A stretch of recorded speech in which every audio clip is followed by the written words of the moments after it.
Hello everyone, warm welcome this channel. मैं हूं doctor S के Singh. I have done my MBBS from Maulana Azad medical college.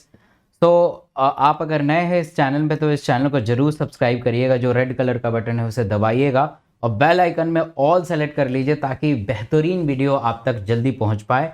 जो भी मैं आज पढ़ाऊँगा इसके नोट्स, हैंड रिटन नोट्स इस टेलीग्राम के ऊपर ज़रूर मैं शेयर करता हूँ।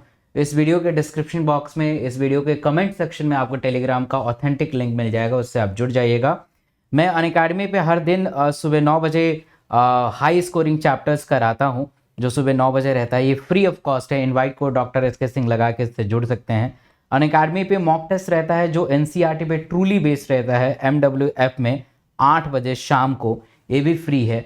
अनअकैडमी पे PYQ भी रहता है, ये भी फ्री है 8 बजे TTS में। तो सुबह 9 बजे और शाम को 8 बजे आपको अनअकैडमी पे आना चाहिए। जो फ्री क्लासेस होती है टोटली फ्री होती है। बेहतर करना चाहते हैं फिजिक्स, केमिस्ट्री, बायो को और बेहतर करना चाहते हैं तो मेरा बैच 2023 के लिए चल रहा है विद इंडिया के ग्रेट टीम के साथ, और 2024 के लिए भी मेरे बैच चल रहे हैं। तो इस बैच से जुड़ने के लिए मेरा कोड डॉक्टर एस के सिंह लगा सकते हैं, हर वर्ड कैपिटल लेटर बिना किसी गैप के साथ। आपको 10% का छूट और 100% डॉक्टर के द्वारा गाइडेंस मिलेगा।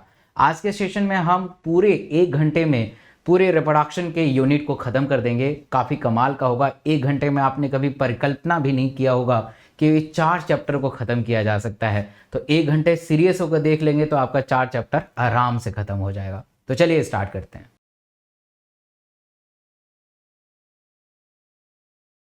तो the period from birth to natural death is called life span. इसको हम लाइफ स्पैन कहते हैं। तो लाइफ स्पैन में बर्थ हुआ, डेथ हुआ, उसके लाइफ स्पैन कहते हैं। लाइफ स्पैन ऑफ ऑर्गेनिज्म, हर ऑर्गेनिज्म के वैरी करते हैं। ह्यूमन के अलग होते हैं, हर स्पीसीज के अलग होते हैं। No individual is immortal except single cell organism. Single cell organism बहुत सालों तक जिंदा रहते हैं। रिप्रोडक्शन का मतलब होता है कि किसी भी ऑर्गेनिज्म से कोई नया ऑर्गेनिज्म डेवलप हो, उसे हम रिप्रोडक्शन कहते हैं। और रिप्रोडक्शन क्या करता है? Enable to continuity of species to species, generation to generation को इनेबल करने में मदद करता है। So when the offspring produced by the single parents or without involvement of gamete formation, and this type of reproduction is called asexual reproduction. And during the asexual reproduction, the clone are produced, and clone is what? It is a morphological or genetically identical to the parents. और क्योंकि इसमें जो है asexual reproduction है, gamete का involvement नहीं है। The offspring they are produced only the identical to another but the exact copy of their parents. The term clone is used to describe the morphologically and genetically identical to the parents and offspring. Asexual reproduction is common in single cell organism and plant animals, relatively simple organism Protista and Monera. जितने भी simple organism होते हैं उसमें आपको ये दिखाई देंगे। Amoeba, Paramecium, in east the division is unequal and small birds are produced and remain attached to the initially parents and eventually get separated to the mature and into the east. आपको पता है कि amoeba के ऊपर एक छोटा सा bird बनता है and now this bird is start growing and finally they are detached to the form a new hydra and that's called the budding. Right. Other common asexual reproduction are conidia penicillium में पाया जाता है। Question आता है, bird आपको hydra में मिलेगा और गैम्यूल्स आपको स्पॉन्जेस में देखने को मिल जाएंगे। They are the unit of vegetative propagation such as the runner, rhizome, sucker, tuber, offset and bulb. They are also capable to give rise to the new offspring. तो वेजिटेटिव प्रोपेगेशन का मतलब ये होता है कि जैसे मान लीजिए कि कोई आपके पास प्लांट है और उसका छोटा सा पार्ट काट के और फिर से प्लांट को जनरेट करना, right. So they are called vegetative propagules. The terror of Bengal you are very familiar and they are called aquatic plants, that is called water hyacinth. तो इसको बेसिकली इसके लवली फ्लावर्स के लिए ग्रोथ किया गया था, बट ये इतना ज़्यादा ग्रो हो गया कि इसको अब निकालना बहुत ही मुश्किल है। ये क्या करता है कि पूरा का पूरा ऑक्सीजन को ड्रेन कर लेता है इक्वेटिक सिस्टम से। और पूरा का पूरा जब ऑक्सीजन ये ले लेगा तो जो इक्वेटिक सिस्टम में जितने भी फिश होंगे, इक्वेटिक एनिमल्स होंगे, मर जाएंगे। और ये क्वेश्चन आता है कि इक्वेटिक ऑर्गेनिज्म मरते क्यों हैं टेरर ऑफ बंगाल के थ्रू? तो आपका आंसर होगा there is no oxygen because they can drain the oxygen, और ऊपर से सनलाइट भी ट्रैप कर लेता है। तो जो फाइटोप्लैंक्टन्स होते हैं प्लांट के अंदर वो खाना नहीं बना पाएंगे, राइट।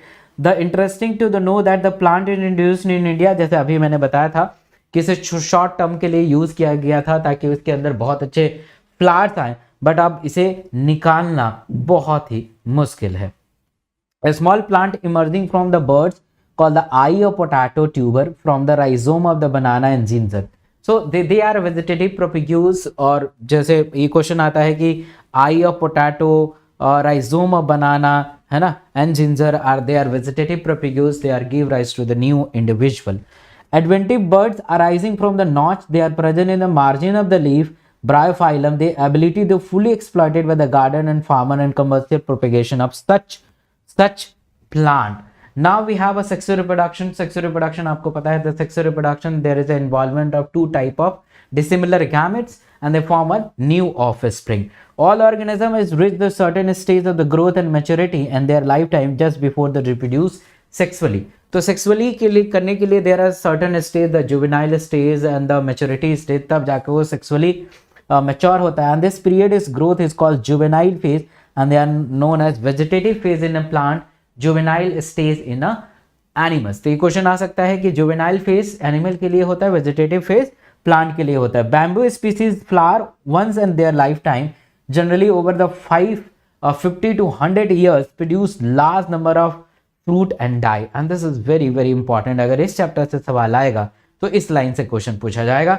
दूसरा इंपॉर्टेंट लाइन क्या है?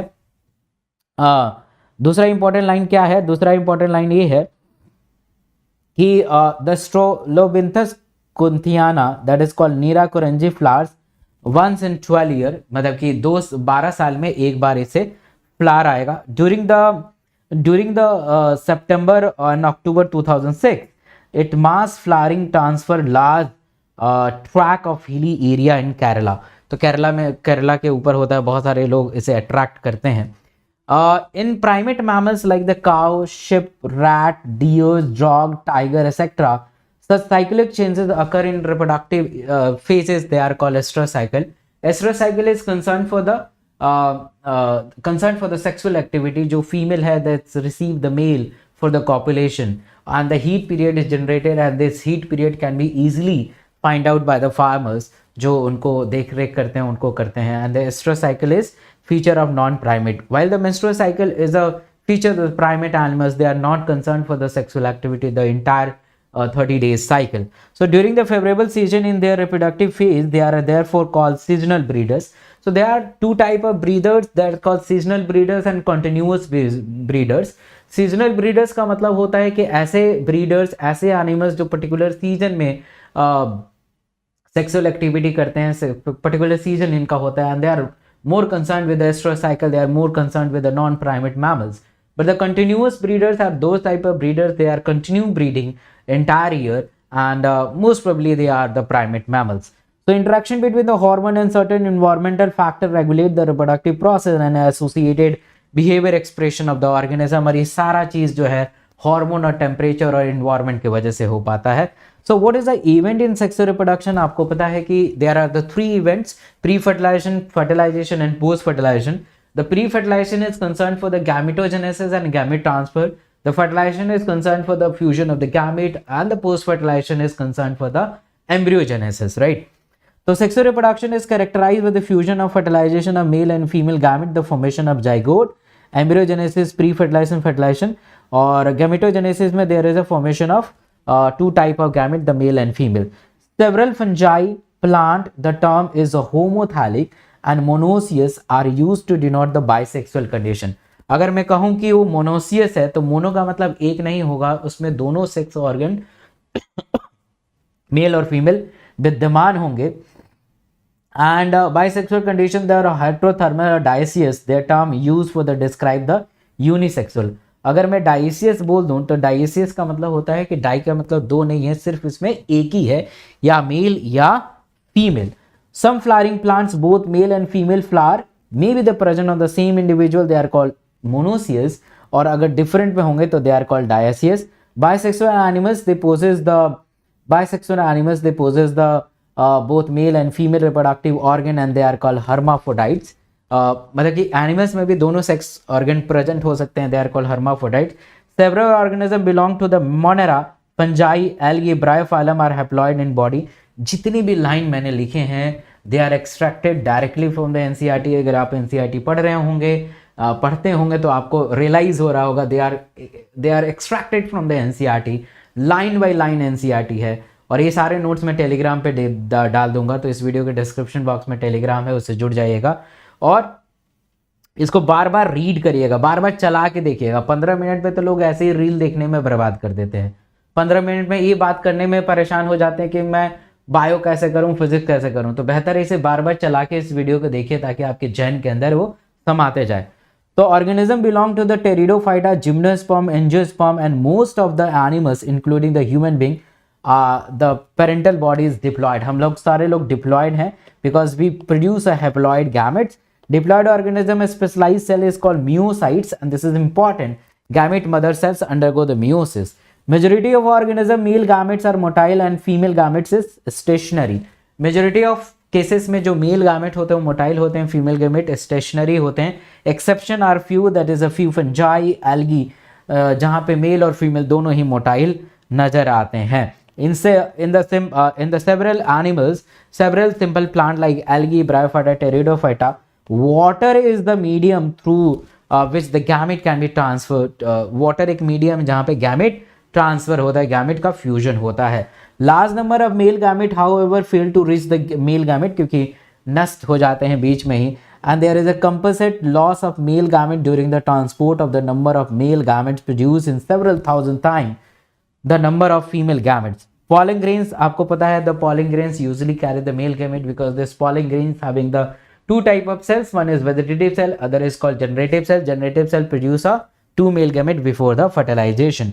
The pollen grains produce in anther, therefore they can have transport the stigma before the fertilization is developed, and pollination is facilitated the transfer of pollen grains to the stigma. So pollen tube carry the male gamete. Male gamete कहाँ से आया? Generative cell से, and pollen tube are formed by the intine. Now the fertilization, you know very well, the fertilization is a fusion of male and female gamete, that is called fertilization. And the rotifers, honeybee and some lizard birds, turkey, the female gamete undergo development to form new organism without fertilization.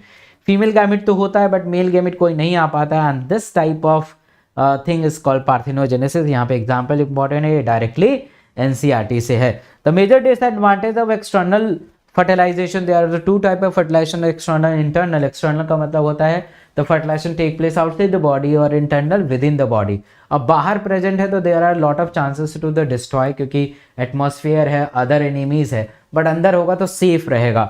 The major disadvantage of external for the offspring are externally vulnerable to the predator, thickening and their survival to the adulthood. Right. Post fertilization, the zygote is formed by the external medium, usually the water, whereas the existing internal environment, zygote is formed by the body of the organism. Zygote is very vital link between the ensure the continuity of a species of organism one generation to the next.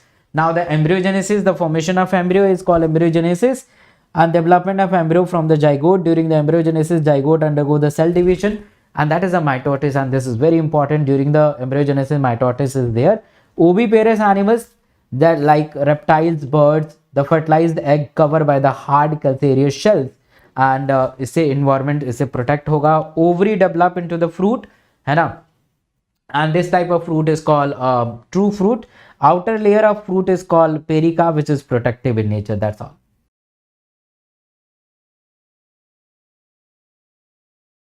All flowering plants show the sexual reproduction. जितने भी flowering plants है वो sexual reproduction को show करते हैं.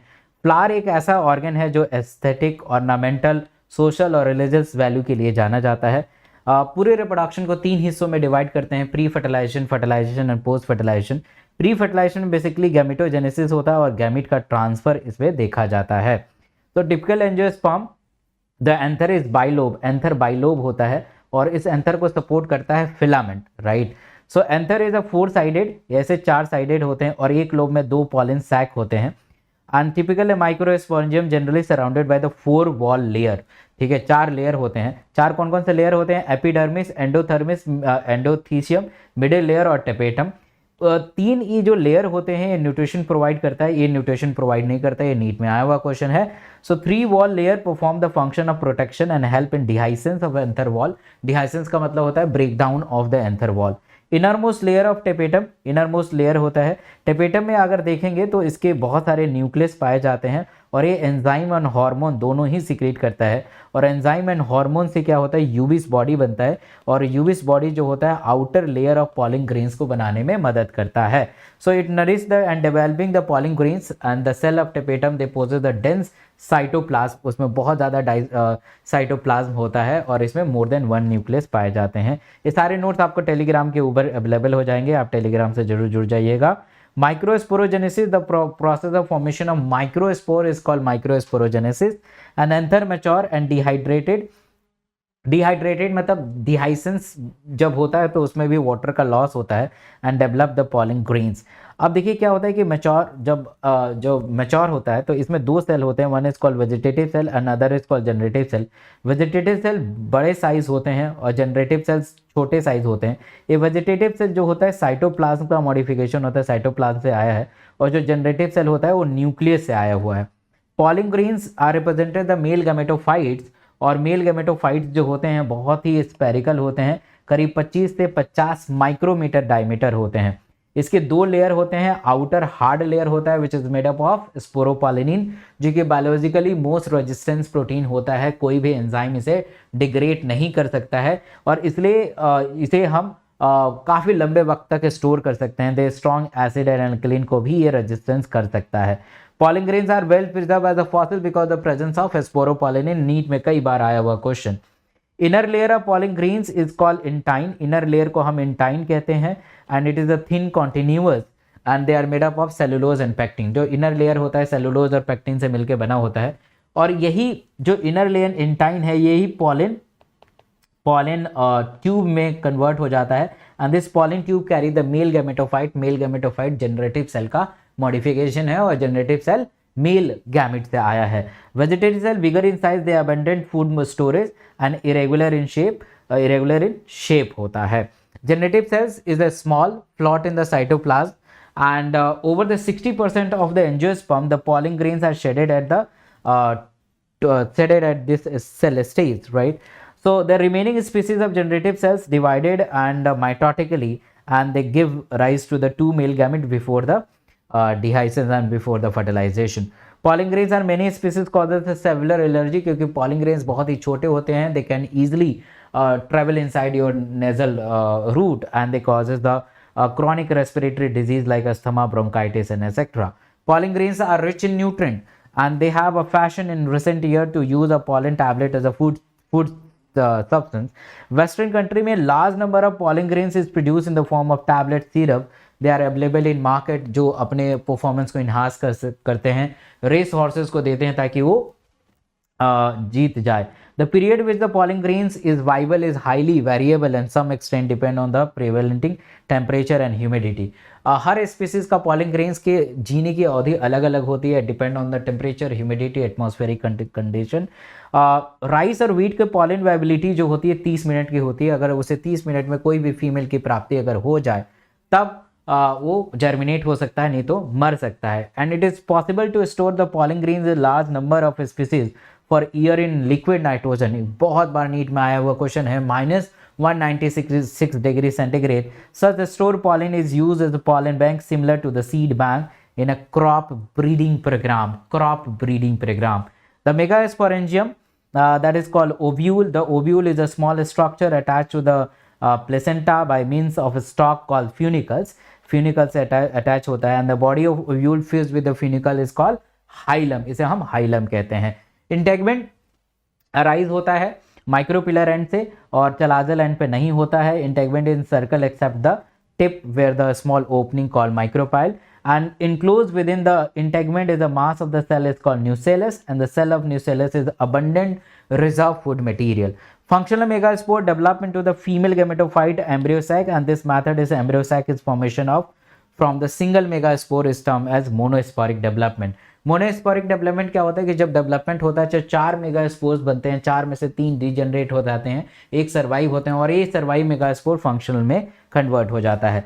Synergid have a special cellular thickening at the micropylar tip, they are called filiform apparatus और filiform apparatus guide करने वाला है कि पॉलिन ट्यूब की एंट्री कहाँ से होगी। Typical angiosperm embryo sac maturity through the 8 nucleate and 7 cell structure.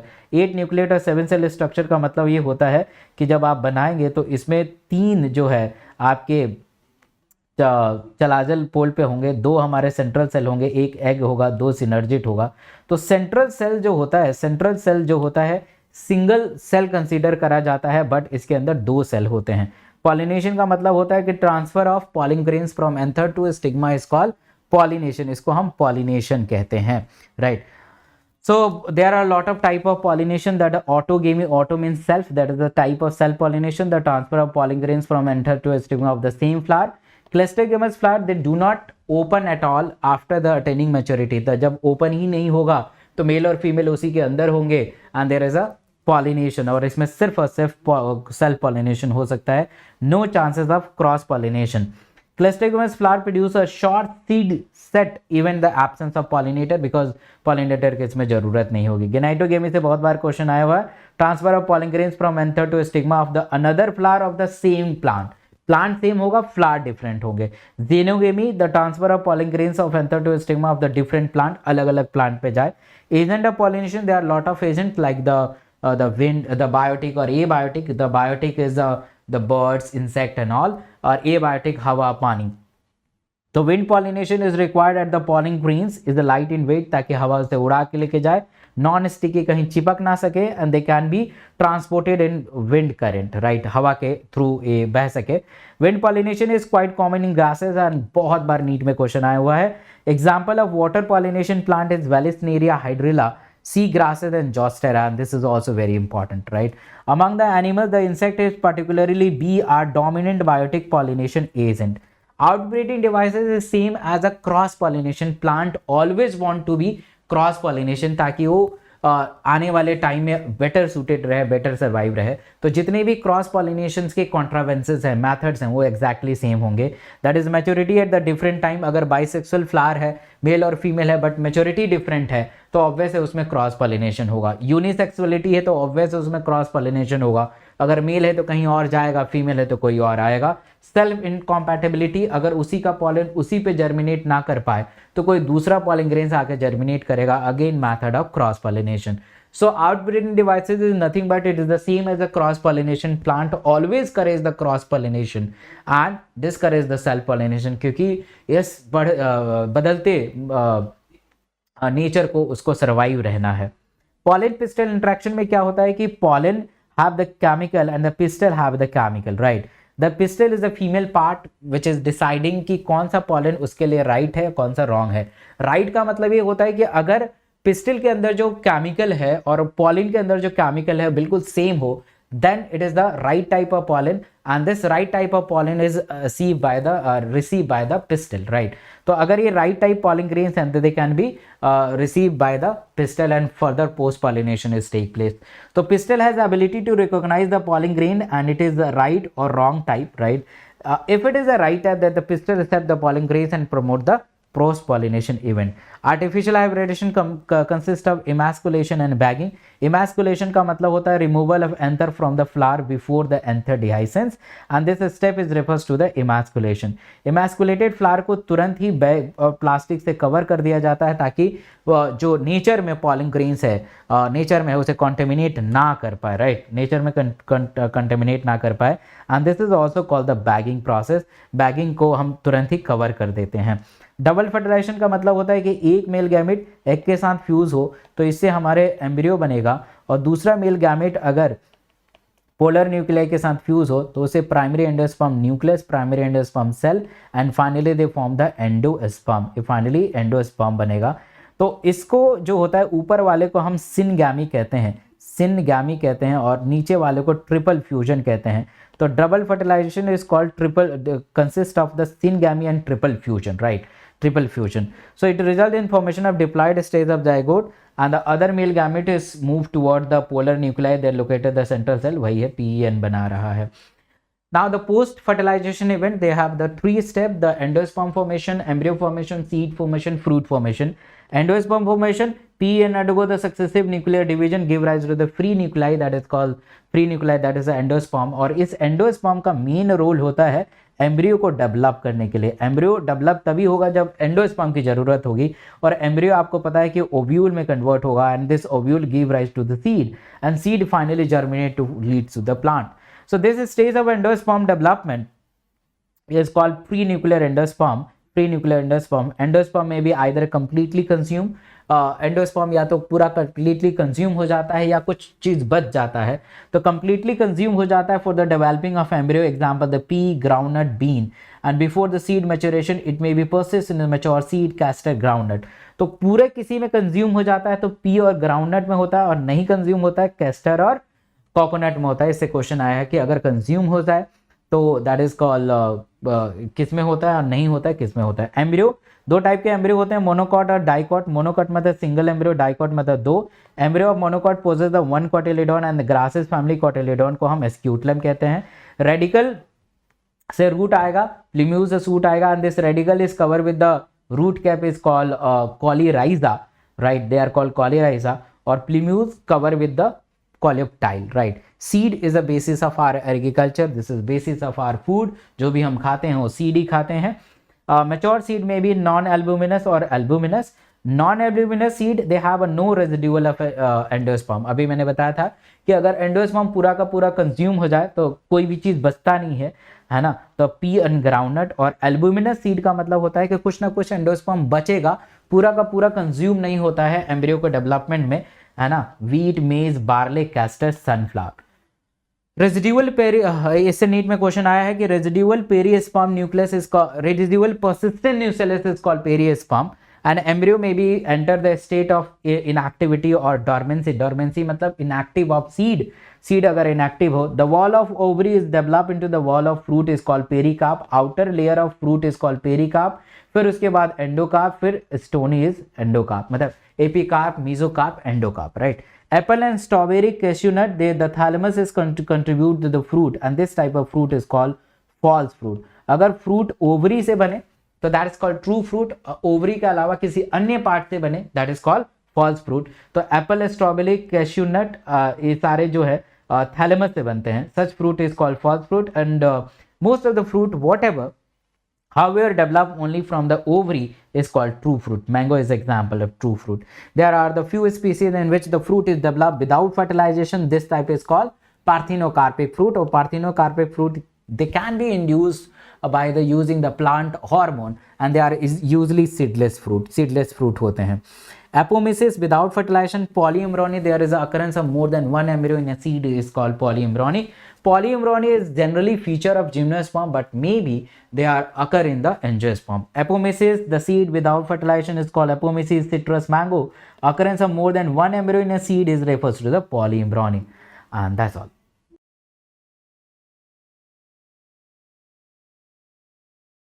तो ह्यूमन, सबसे पहले ह्यूमन मेल रिप्रोडक्टिव सिस्टम की बात करते हैं। तो testis are situated at the outside of the abdominal cavity, है ना। Within the pouch is called scrotum. Scrotum बाहर होता है एब्डोमेन के, और बाहर होने का कारण ये होता है कि जो हमारा अंदर का टेम्परेचर होता है 37 डिग्री सेंटीग्रेड होता है। तो 37 डिग्री सेंटीग्रेड जो होता है 2 से 3 डिग्री सेंटीग्रेड कम चाहिए नॉर्मल स्पर्मेटोजेनेसिस के लिए। तो normal spermatogenesis they require 2 to 3 degree centigrade less than the body temperature, therefore they are situated outside the abdomen. Scrotum help in maintaining the low temperature of the testis 2 to 2.5 degree centigrade lower than normal internal body temperature, and they are necessary for the spermatogenesis. In adult, ये data important है। In adult the testis is oval in shape, testis is oval in shape with the length about 4 to 5 centimetre, and इसकी चौड़ाई जो होती है 3 से 4 centimetre होती है। Testis is covered by the dense covering, and each testis having the 250 compartment, they are called testicular lobules.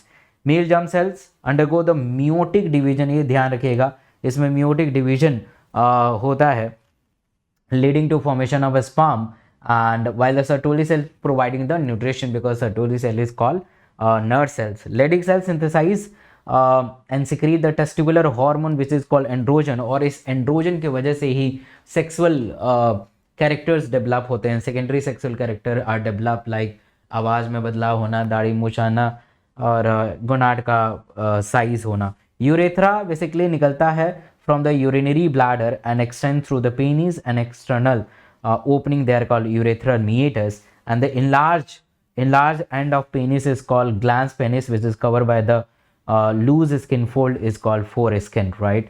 तो male accessory glands भी होते हैं. तो male accessory gland is a pair of seminal vesicle, prostate gland, pair bulbourethral gland. They are accessory gland. They are not really help out for the entire reproduction, but yes, they are important for the sexual reproduction. They are ease for the sexual reproduction. They release the secretion of this gland is constitute the seminal plasma, which is rich in fructose, calcium and certain enzyme. और ये 3 बार से अधिक question आया है. ठीक है 3 बार से अधिक ये क्वेश्चन आया है. ठीक है तो ये 3 बार से अधिक क्वेश्चन आया है, तो इसको आपको ध्यान में रखना चाहिए. So before starting the male reproductive, before starting the this, एक सेकंड दीजिए, एक सेकंड ब्लैंक पेज एक ले लेते हैं. ठीक है इसमें मैं आपको थोड़ा सा समझा देता हूँ कि कैसे कैसे क्या होता है. कि मान लीजिए कि मेल है, ठीक है, मेल स्क्रॉटम है और इसके अंदर टेस्टिस है. तो टेस्टिस के अंदर जो होता है, टेस्टिस के अंदर होता है वो क्या होता है कि सारे सेमनीफेरस ट्यूब्यूल्स एक जगह क्वाइन जुड़ जाते हैं, and this is called rete testis. ये रेटेड टेस्टिस है, this is called rete testis, right. This is called rete testis और ये हमारा सेमनीफेरस ट्यूब्यूल्स है. On the seminiferous tubules there is a cells which is called, ये सारे seminiferous tubules के ऊपर मेल जर्म सेल्स होते हैं, मेल जर्म सेल्स होते हैं, देयर मेल जर्म सेल्स होते हैं, है ना.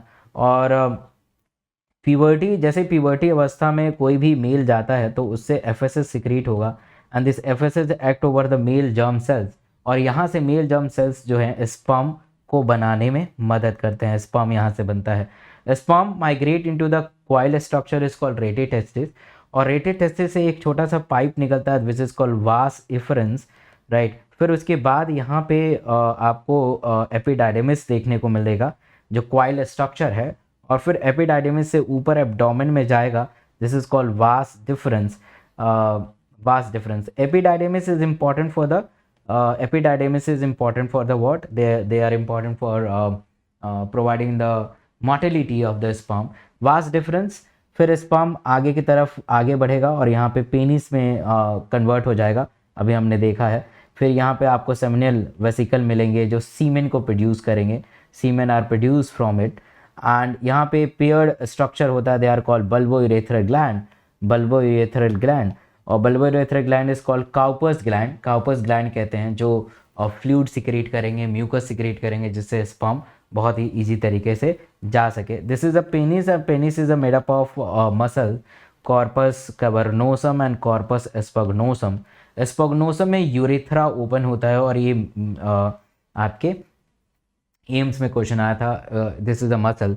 और पैरासिम्पथेटिक नर्वस सिस्टम जो होता है, पैरासिम्पथेटिक नर्वस सिस्टम होता है, वो एक्टिवेट करता है, जिससे ब्लड सबसे ज़्यादा पेनिस के अंदर जाएंगे, और the penis will be erect and they are ready for the copulation. So this is all about the male reproductive system. Now यार ये क्या क्या हो रहा है. Now we are talking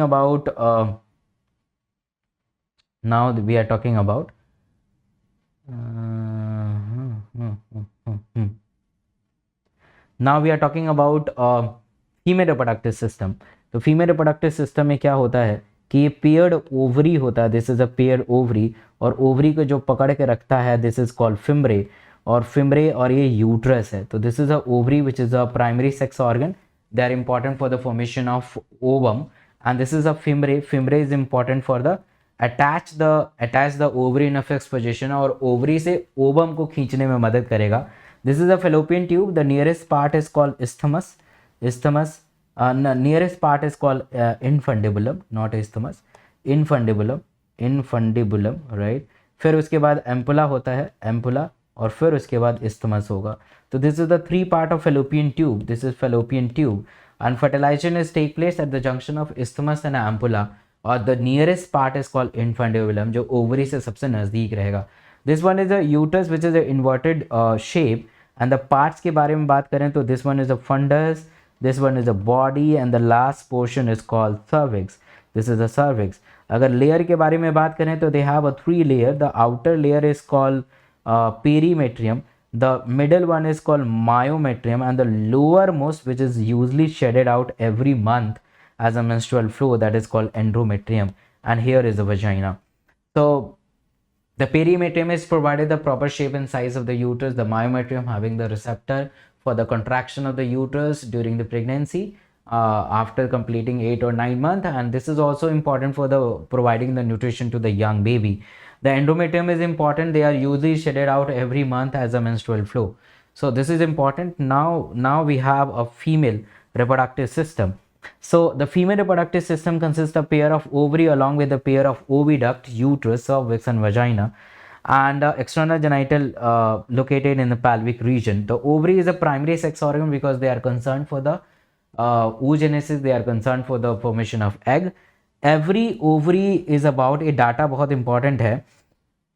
Every ovary is about 2 to 4 centimeter in length and connected to the pelvic wall and the uterus ligament. Each fallopian tube, ये भी important है, each fallopian tube is 10 to 12 centimeter in long and extending from the periphery of each ovary of the uterus. ये फ़ायदा है live class में, क्योंकि live class में आपको पता चलेगा ये सारे एक्सप्लेनेशन. अगर आपको रिकॉर्ड देखेंगे तो मज़ा नहीं आएगा, और खाली नोट्स को डाउनलोड करने से भी फ़ायदा नहीं है. तो we regular at daily 11 o'clock. The part is closer to the ovary is a funnel shape is called infundibulum, and femore help in collection of the ovum after the ovulation. The uterus is a single and also called worm. Uterus को हम worm कहते हैं. और removal of uterus एक question आया हुआ है NEET के अंदर, they are called hysterectomy because the uterus is also called hystra. इसको हम हिस्ट्रा भी कहते हैं, वॉर्म भी कहते हैं, राइट. हिस्ट्रा भी कहते हैं, वॉर्म भी कहते हैं. तो ये क्वेश्चन पूछा गया है. The shape of the uterus is like inverted shape. The wall of uterus is as a 3 layer. Endometrium undergo the cyclic changes, जैसे कि अभी बताया था, during the menstrual cycle, while the myometrium exhibit strong contractions during the delivery of the baby. The female external genital including the mons pubis. तो external genital में बात करें तो mons pubis, labia majora, labia minora, hymen और clitoris.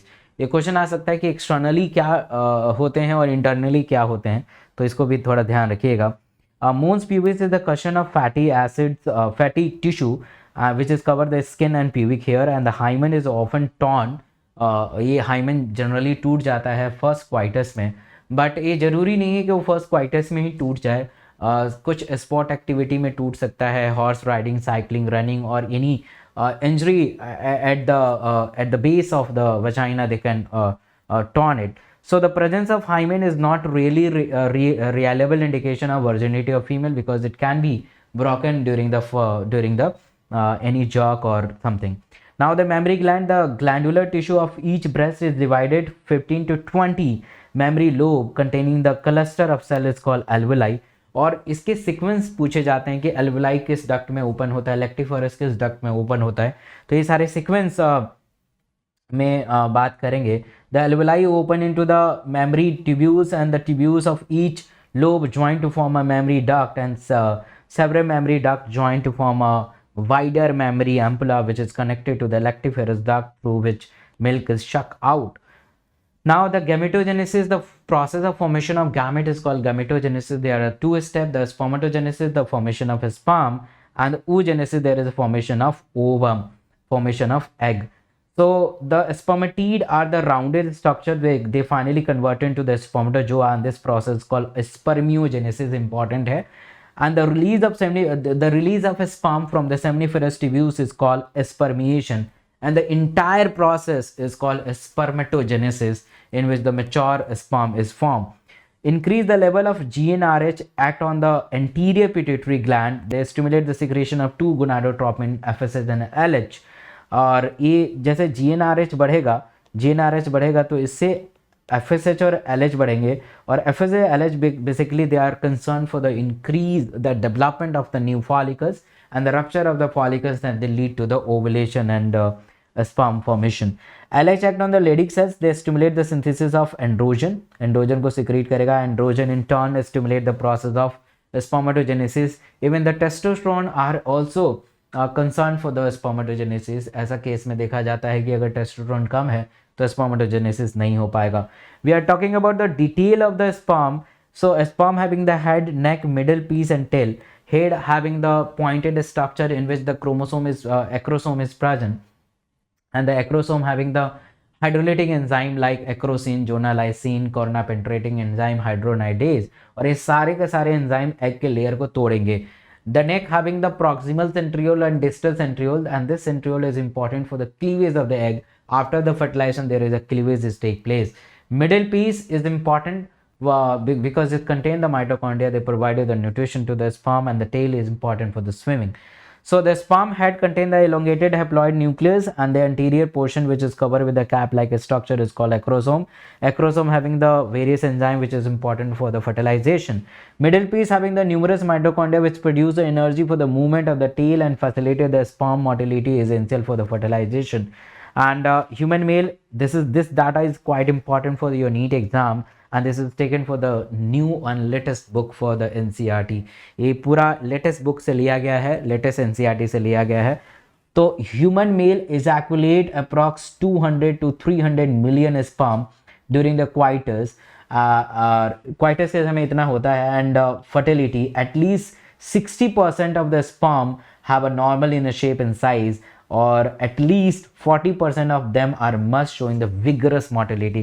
तो 60% normal shape और size होना चाहिए और 40% इसके स्पर्म जो है उनमें मोटिलिटी अच्छी होनी चाहिए, तभी फर्टिलाइजेशन हो पाएगा. Semen plasma along with the sperm constitute the semen. Semen seminal plasma और स्पर्म को मिलाकर सीमेन कहते हैं. स्पर्मेटोजेनेसिस के अगर स्टेप के बारे में बात करें तो कुछ इस प्रकार होगा. Spermatogonia, they undergo the mitotic differentiation, they form a primary spermatocyte that is called first meiotic division. They lead to the secondary spermatocyte. Second meiotic division, they differentiate into spermatid, which is the rounded structure, and finally convert into the flagellated sperm that is called a spermatozoa. We are talking about the oogenesis, and oogenesis is what in oogenesis mitotic differentiation is there. The primary spermatocyte, they undergo the first meiotic division and they lead to the secondary oocyte, and finally the ovum and second polar body and first polar body are formed, which is usually disintegrate after the ovulation. Now we have a menstrual cycle. The first menstrual cycle is start during the puberty. They are called menarche, and the repeated at every interval of 28 or 29 day. Usually the menstrual cycle is vary, her lady में very कर सकता है. Menstrual cycle के 3 phase होते हैं. Menstrual phase, menstruation phase, follicular phase और luteal phase. अब menstruation phase जो होता है 1 से 5 दिन तक रह सकता है. इसमें क्या होता है कि एस्ट्रोजन एंड प्रोजेस्टेरोन की कमी हो जाती है due to the decrease the estrogen and progesterone. तो thickening of endometrium is not maintain. Thickening of endometrium maintain नहीं होगा और ये टूटेगा और ब्लीडिंग शुरू हो जाएगा. तो दिस कंसर्न ब्लीड होना शुरू हो जाएगा. तो menstrual phase is concern for the bleeding, and they approx 1 to 5 day और सेकेंड डे और थर्ड डे में भी स्टॉप हो सकता है. और मेन कारण है कि एस्ट्रोजन और प्रोजेस्टेरोन का कम होना. Follicular phase basically start from 5 to 15 days, और इसमें खासकर ये देखा जाता है कि नए नए फॉलिकल्स बनते हैं, है ना. नए नए फॉलिकल्स बनेंगे, primary follicle, secondary follicle, graphene follicle, और LH का लेवल बढ़ता है क्योंकि ग्रोइंग फॉलिकल्स, जैसे फॉलिकल्स ग्रो करते हैं तो इससे एस्ट्रोजन निकलेगा और एस्ट्रोजन जाके पिट्यूटरी ग्लैंड को मैसेज करेगा, उससे LH आएगा, LH सर्ज होगा और ओवुलेशन हो जाएगा. After the ovulation the luteal phase is last for the 15 to 28 day, ठीक है, 50 to 80 डेज. और इसमें ओवुलेशन के बाद प्रोजेस्टेरोन रिलीज होगा, and this progesterone is important for the maintain the pregnancy. Fertilization and implant, the junction of isthmus and ampullary isthmus junction of the fallopian tube, and fertilization can only occur if the ovum and sperm एक साथ वहीं पे मौजूद हो, तभी fertilization हो पाएगा. Secretion of the acrosome help in the sperm enter into the cytoplasm of the ovum through the zona pellucida, क्योंकि वो सबसे पहले उससे एनकाउंटर करेगा of the plasma. An embryo with 8 to 16 blastomere is called morula. और एक question आया हुआ, मोरुला जो होता है मलबरी शेप स्ट्रक्चर होता है, और मलबरी शेप स्ट्रक्चर होता है, कोई भी कैविटी इसमें नहीं प्रेजेंट होता है. Morula continue to divide and transform into the blastocyst. It move further into the uterus. तो blastocyst consist of trophoblast and inner cell mass. Trophoblast में देखेंगे तो बाहर वाला जो लेयर है this is called trophoblast and this is the outer cell कहते हैं, इसे आउटर सेल कहते हैं. Basically they are concern for the development of placenta and they secrete the HCG, human chorionic gonadotropin hormone, and this is important for the formation of placenta, as well as the small amount of HCG is passed into the urine, and urine में जैसे ही पास होगा तो you can check the UPT, urine pregnancy test, UPT, इससे हम पता लगा सकते हैं. इनर में अगर आप देखेंगे, इनर में there is a inner cell mass and they are finally form the embryo. ये एम्ब्रियो में डेवलप हो जाएगा. तो blastocyst become embedded into the endometrium. ये जो ब्लास्टोसिस्ट है ये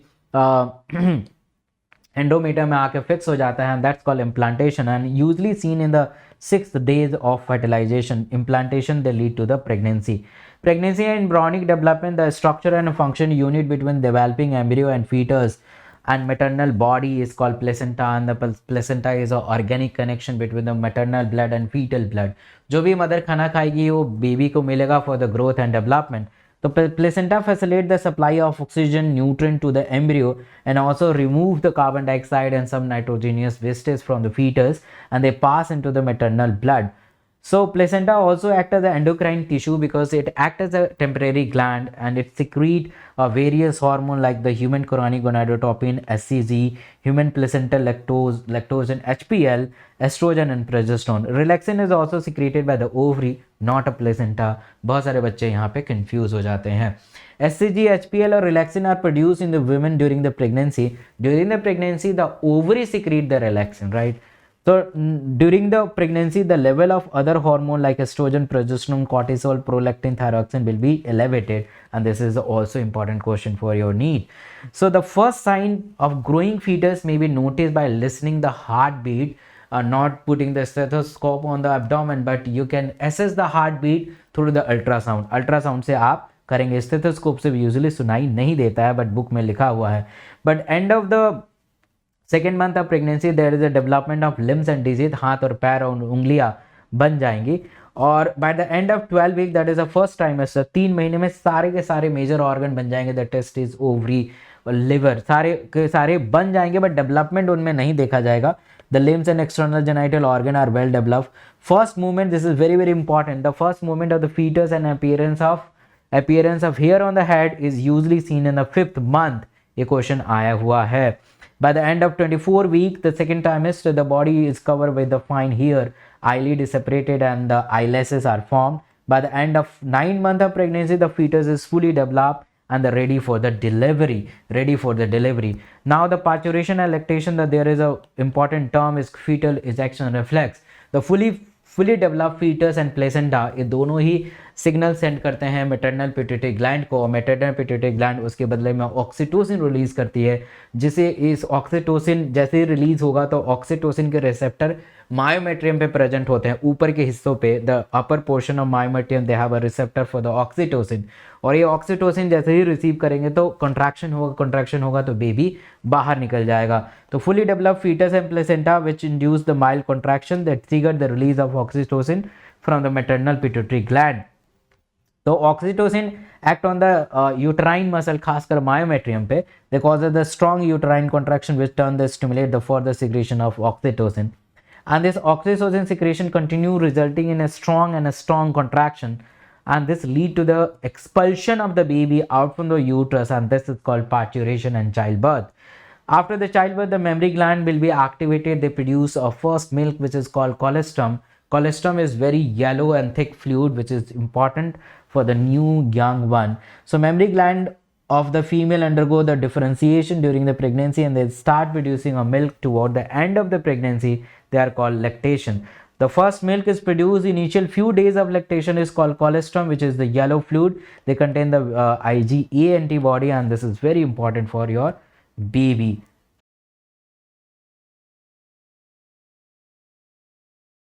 रिप्रोडक्टिव हेल्थ बहुत ही इंपॉर्टेंट है.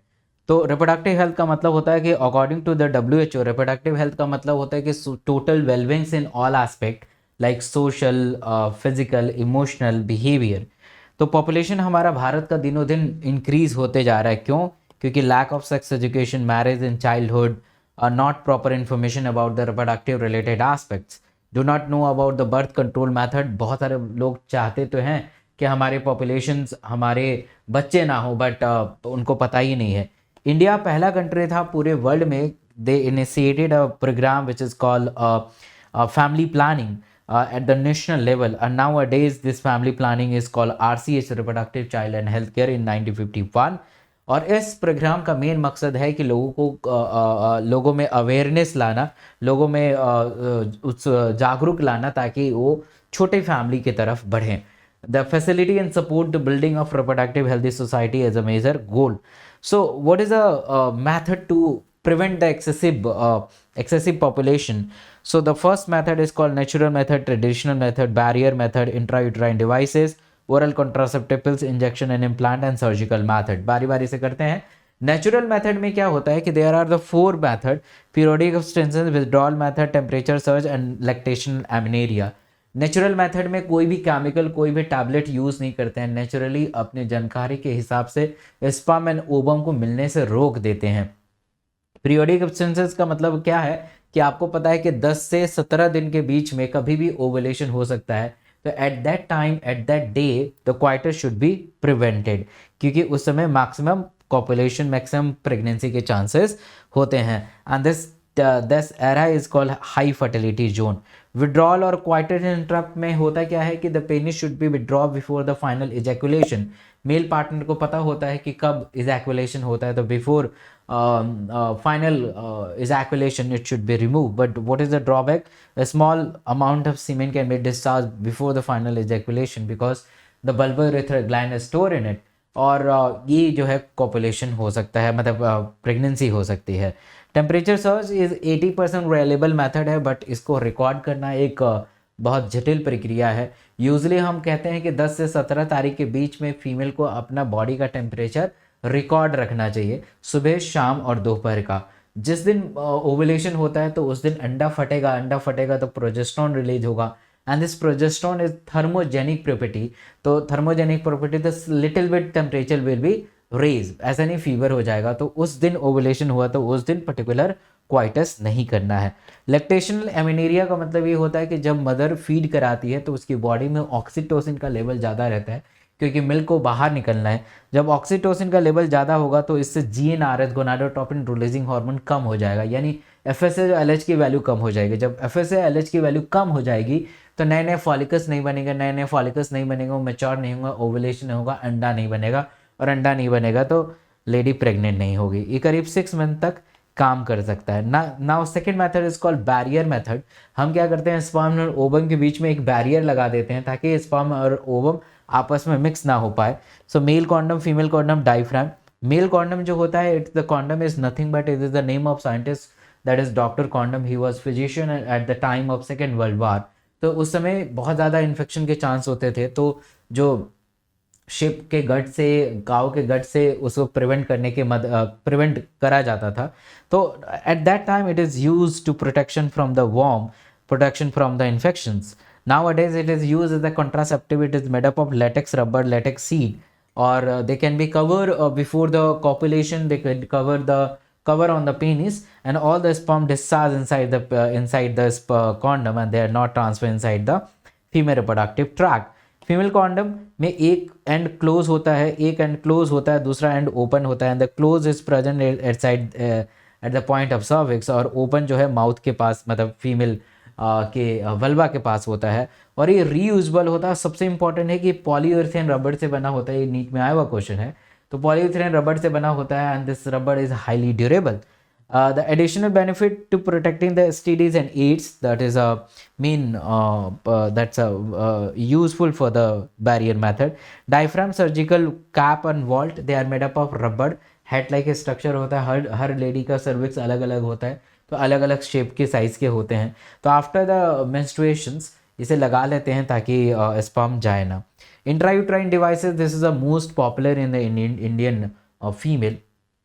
So these devices are inserted by the expert doctor and nurses in a uterus through the vagina, and it can be used as an emergency contraceptive pills before the 72 hours of unprotected sexual activity. They have a 3 type, and this is very very important question. Non-medicated IUD is a Lippert loop. Copper releasing IUD is copper 7 multi-loaded 375, and hormonal releasing IUD progesterone or LNG20. Copper releasing आयोडी copper क्या करता है कि copper बहुत सारा copper release करेगा, इससे sperm की motility कम हो जाएगी, स्पर्म ओवम के पास पहुंच नहीं पाएगा, और कुछ फेगोसिटिक ही फंक्शन होते हैं।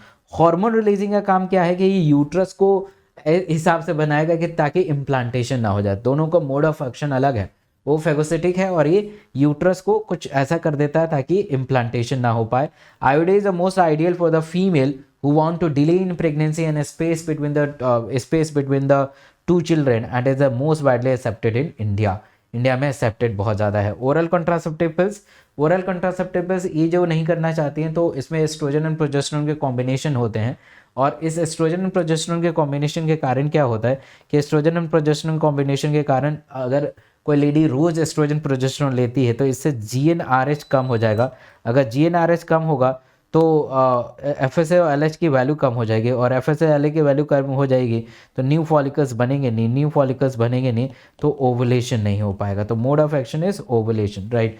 इनिशियली 7 जो लास्ट के 7 डेज होता है आयरन के टैबलेट होते हैं, और फर्स्ट वाले जो होते हैं एस्ट्रोजन एंड प्रोजेस्टेरोन के कॉम्बिनेशन होते हैं। तो increase the level of oestrogen and progesterone, decrease the GnRH, decrease the level of FSH and LH, and new follicles are not formed and ovulation is not take place. The popular example of oral contraceptive pills is Mala D and Mala N, which is freely distributed in government setup. And Saheli is a new oral contraceptive pills. They are developed by the CDRI, Central Drug Research Institute, Lucknow. और इसे week में एक बार लेना होता है। Highly contraceptive इसका वो है, and there is a low side effect. Morning after pills नहीं पड़ना है। इंजेक्शन एंड इम्प्लांट, जो लोग मतलब कि दवाई नहीं खा सकते वो इंजेक्शन लगा सकते हैं। And this is a majestic like structure which is implanted beneath the skin, and they slowly release the estrogen and progesterone. So mode of action is quite similar to the pills. The increase the level of estrogen and progesterone, decrease the GnRH, decrease the FSH and LH, and new follicles नहीं बनेंगे। Surgical and sterilization, this is a permanent method available for both male and female. Vasectomy, vast difference and cut and tie, है ना। और tubectomy, that's the fallopian tube cut and tie, that is called tubectomy. MTP is a legal one, that is medical termination of pregnancy. It is a voluntary or intentional termination of pregnancy. Voluntary और intentional का मतलब ये होता है कि अपने मतलब इच्छा के द्वारा 9 मंथ की प्रेगनेंसी होती है, 9 मंथ के पहले अगर हमने मतलब कि उस प्रेगनेंसी को रोक दिया, है ना, पहले ही रोक दिया, that is called MTP legalise है 1971 में, और पूरे विश्व में एक साल में करीब 45 से 55 मिलियन MTP होता है। अब सोचिए कि इतने लोग पैदा होते तो कितना पॉपुलेशन बढ़ता। But this method is not meant for the decreasing the population, this method is meant for the unwanted pregnancy, और या अगर कोई बैरियर मेथड या कोई भी कॉन्ट्रासेप्टिव मेथड फेल हो जाता है और जिसकी वजह से प्रेगनेंसी हो जाती है, एंड दिस प्रेगनेंसी जो कपल हैं वो चाहते नहीं है, उसके लिए होता है। या अगर प्रेग्नेंट लेडी है और उसमें कोई कंजेनाइटल एबनॉर्मलिटीज़ है तो उसको बर्थ करेंगे तो उससे प्रॉब्लम होगी, या जेनेटिक एबनॉर्मलिटीज़ है तो उसको दूर करने के लिए किया जाता है। There are 2 method, one is called chemical and another is surgical, but before that it is safe up to the 12 week of pregnancy. 3 महीने तक सेफ होता है क्योंकि उस समय फीड जो एम्ब्रियो है उसका साइज़ बहुत छोटा होता है ना। After that the second week is very risky because the foetal size will be enlarge. There are 2 method, one is chemical, one is surgical. Surgical में 2 चीज़ें आती हैं, one is called ENC and evacuation and curettage, है ना। Evacuation and curettage करते हैं, धीरे धीरे फीटल पार्ट को बाहर निकालते हैं। और केमिकल मेथड है, there is a MTP kit, 2 tablet होती हैं, वन इज कॉल्ड मिजोप्रोस्टॉल और ये मिफिप्रिस्टोन है ये पहला वाला, और ये 4 टैबलेट मिजोप्रोस्टॉल है। ये जो क्या करता है कि जो मिफिप्रिस्टोन है वो उसे डिटैच करने में मदद करेगा, मिजोप्रोस्टॉल क्या हो करेगा, कॉन्ट्रैक्शन में मदद करेगा, फीटल पार्ट बाहर आ जाएगा। But after the every MTP there is a mandatory for the USG of the lower abdomen, ताकि हम अल्ट्रासाउंड करके देख सकें कि जो फीटल पार्ट है पूरा कंप्लीटली बाहर निकला है या नहीं, और अगर बाहर निकल गया है तो that's good. Now the sexually transmitted disease, the disease which is transmitted only through the sexual intercourse, खाली सेक्सुअल इंटरकोर्स के थ्रू ट्रांसफर हो से सेक्सुअली ट्रांसमिटेड डिजीज कहते हैं. And they are other name that is VD, venereal disease, RTI, reproductive tract infection. The most common age group is 15 to 25, and hepatitis B is also included in STDs. There are a lot of STDs: gonorrhea, Neisseria gonorrhea, trichomonas vaginalis, syphilis, trypanosome pallidum. This is very very important. Hepatitis B virus, HIV, AIDS cause करता है. Initially the STD sign and symptom is absent because it's the primary symptoms. Itching, fluid discharge, slightly pain, swelling is quite common. So female is often asymptomatic, the symptom are not visible, but this symptom is lead to the secondary symptom, that is PID, pelvic inflammation disease. अगर pregnant है तो उसे abortion हो सकता है, still birth, cancer of reproductive tract. So how can you avoid the STDs? Just avoid the sex with a known partner and multiple partner. Use condom during the coitus, or any doubt you should visit the qualified doctor. Infertility is quite important. Infertility का मतलब होता है the failure to produce a new offspring even after the 1 year unprotected sexual activity. Unprotected sexual activity के बाद भी 1 साल तक अगर बच्चा पैदा नहीं हो रहा है तो उसे infertility कहते हैं. And this infertility is quite common in metros and urban areas. And ये इनफर्टिलिटी दोनों में हो सकता है, मेल में and female, but with female there is a slightly greater chance, approx 45%, male में 45, फीमेल में 55% एंड मेल में 45% होता है. मेल में azoospermia, no sperm production, ejaculation failure, testis में इंजरी हो जाएगी, hormonal problem. Oligospermia, low sperm count. Female में देखें the failure to ovulate due to the low pH, low follicles, no follicles are form inside the ovary and oviduct damage हो सकता है कि उसे टीबी हो सकता है ना, टीबी ऑफ फेलोपियन ट्यूब हो सकता है, माइकोबैक्टीरियम ट्यूबरक्लोसिस इफेक्ट हो सकता है. But in India female is often blame to be have childless because ऐसा समझते हैं सासू माँ की इसी को प्रॉब्लम हो सकती है, but this is not true because it's seen in both the partner. ART, assist reproductive technique, IFB, in vitro fertilization take place outside the body is called IVF, and after the fertilization we can that's form the embryo in a lab, and then finally transfer into the embryo inside the womb, inside the uterus of the female, and that's called ET, embryo transfer. So IVF is 2 types, ZIFT and IUT. ZIFT, intrafallopian tube transfer, less than zygote up to 8 blastomere can be transferred into the fallopian tube. More than 8 they can be transferred into the more than 8 that can transfer into the uterus. और ये सबसे ज़्यादा use किया जाता है. In vitro fertilization, the female is able to produce a ovum but cannot bear a child due to the hormonal balance. So normal intercourse and fertilization is transferred into the mother.